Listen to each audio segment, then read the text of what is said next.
hirap mag-isa ngayon lalo't wala ka pa.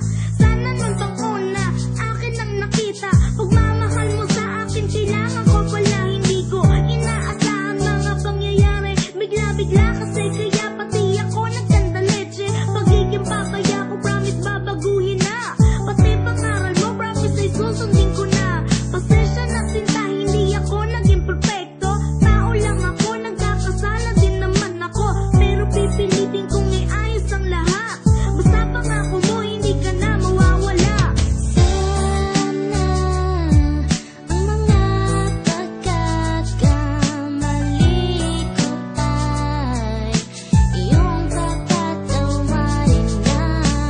At kung meron kang konting pagmamahal, kaya bang itabi ang sakit at sa'king bumalik na. Pagkipos ng mga ako ay nangongonsensya. Hindi na makatakas dahil may ebidensya. Ang nakaraan tinatakasan at nanghihinayang. Bakit nagawa kong saktan ka't hinayaan magparaya? At pinalaya ka kaya madayang puso ko. Hindi ka pinagbigyan kahit konti pang atensyon. Kay laki ng kasalanan, ang bigat ng iyong damdamin. Pagsasalang nagawa ay gusto ko nang aminin at babawiin ang sakit na iyong naranasan. Ang pasakit na sinulot, kailangan kalimutan. Magsimula na tayo, please, hindi ko na to kaya. Nung iniwan mo ako, saka ako ay natauhan.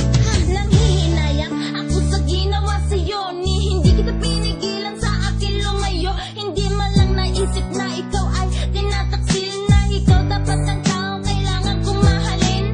Sabi nga nila sa huli ang pagsisisi. Ngayon ko lang nalaman ang aking mga mali, ang aking kasalanan. Gusto ko'y paliwanag, pero lamang na relasyon hindi na nagliwanag.